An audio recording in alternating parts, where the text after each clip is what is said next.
Guys, our friends at Ridge have done it again. Not only have they brought you the world's greatest wallet and the coolest key case, they've now launched the Ridge Land and Sea Watch Collection.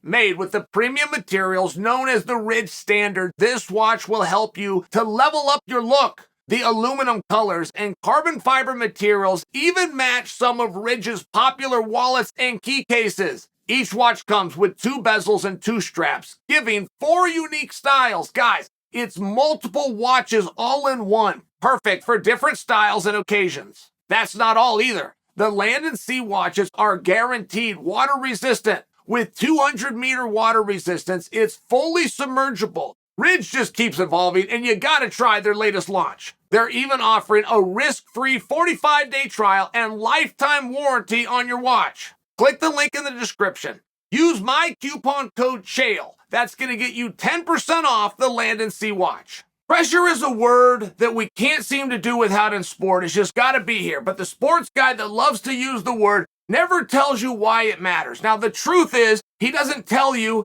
because the leading sports guys that you turn to and listen to didn't do it. They simply don't know. It was just a word that was thrown out, but it is real and it lives.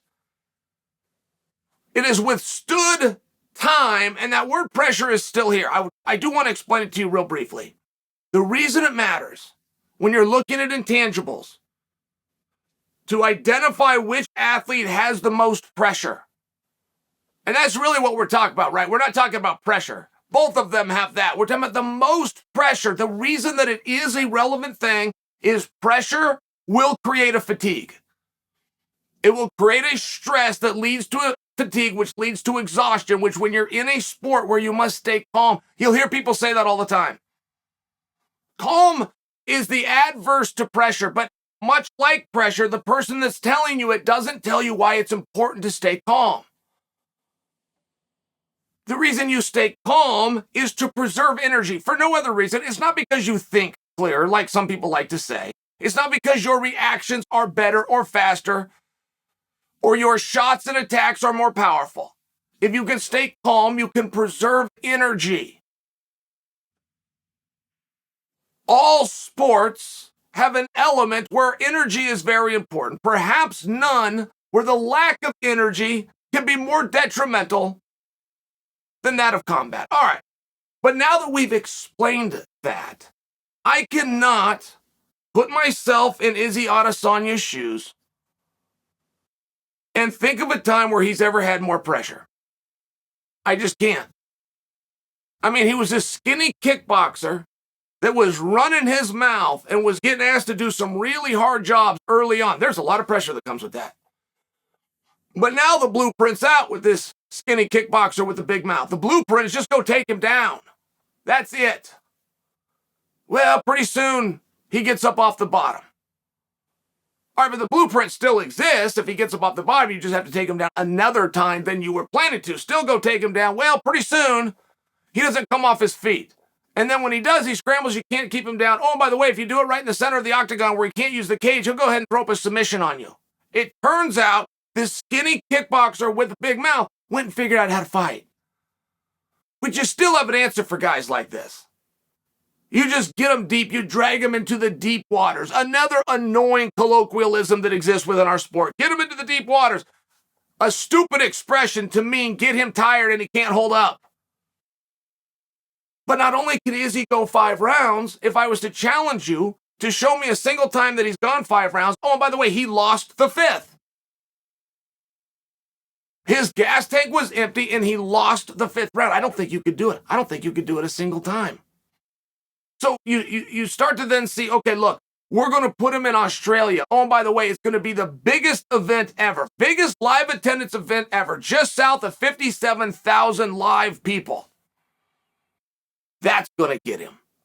And instead, he dances with some high school buddies or childhood buddies on the way to the ring, not even focused on the task at hand. When the task at hand rolls around and he decides to put a little bit of effort into that, 7.5 minutes later, he's leaving with a belt over both shoulders. How do you get to this guy?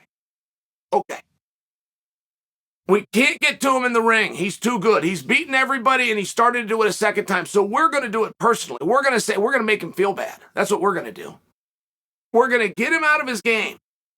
We're going to have him go out there and do something that he's not comfortable with doing, because we're going to take to social media.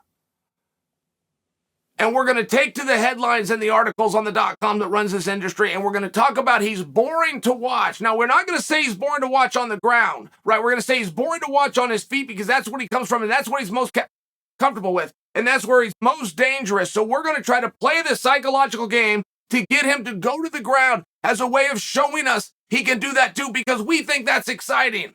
That's how we're going to beat him. But he goes out there. He stays calm. He touches you. He doesn't let you touch him. He lets the clock go down. He turns to the judges if he needs to, and he doesn't get rattled, and he doesn't say sorry later. Damn it, we can't beat this guy. What are we going to do? Well, even though we hate seeing him on his feet, that's what we've tweeted out. That's what we've written. That's the narrative that we built within the sport. We're going to put him in there with somebody who's going to do just that and stay on his feet. Oh, by the way, turns out this guy's pretty good here. So even though we psychologically have been telling Adesanya we don't like how he looks on his feet, we're begging to him to keep it here. Please, please keep it here. I realized a week ago I said I don't want to see you on your feet, but please, in this one, go back to your feet. And things just start to become really weird. Now, Adesanya has gone as far as to say, I don't care about the belt. That was misunderstood. He said those words, but you weren't listening to the context. What he was talking about is, I don't care if there's a championship on the line. I don't care if this was a non-title match. I want him. I don't care if it's 3 rounds. I don't care if it's 5 rounds. Any way you want to do it, but bring me him one-on-one. And let me set the record book straight. If that is true,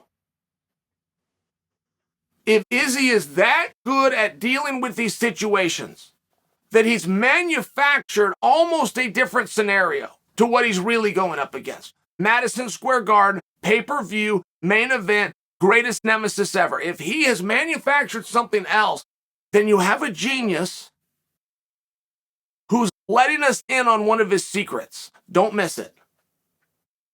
I am going to learn a lot personally about Adesanya. I could not believe, I can't put it into words to the point that I almost was in denial. The night in Australia opposite Robert Whittaker, interim versus undisputed, 57,000 live, and he did a choreographed dance to the octagon. I truly couldn't believe this. It went against everything that I've ever been told as an athlete about you must focus. About when the time to let the entertainment go and buckling down comes around. And I also saw an athlete go out there and do his best work. So it matters what drum you beat to. Very much. It does. Some guys, it's paralysis by analysis. And the more they lock in and the more they focus, the more that they freeze up. And other guys stay loose. But finding a balance in between those, even if you identify which one you are, finding that balance is very difficult to do. Adesanya is as close to a perfect competitor as I have seen in my life. Adesanya as a competitor is Jordan Burroughs-esque. It's Simone Biles-esque. Where whatever the circumstance, I will find a way. If I have never been here before, if this deck is stacked against me, if you bring in a guy and you give him an opportunity who doesn't deserve one and he's somebody from my past, I will deal with him anyway. 5 rounds, 3 rounds, but I am personally very curious how he comes to that octagon. And that might sound simple to you, but it's not. Randy Couture was one of the first athletes to be very big into the psychological side. Randy Couture would say, this sport is 80% mental and it's 20% physical. But we'll spend 80% of our time on the physical and only 20% on the mental. And Randy would do visualization. Now, right now, in today's world, yes, you hear of that all the time and you expect everybody to do it. I'm sharing with you, in our sport, when he started doing it, he started perfecting it and he started speaking about it openly. It hadn't been done before. But Randy also had a switch. He wanted to enjoy the audience. He wanted to enjoy the weigh-in. He wanted to enjoy the press conference.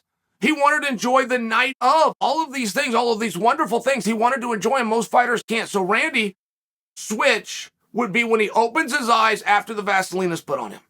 So he gets to enjoy the walkout. He gets to hear that crowd. He gets to look around at all these supporters. He gets to be in that moment.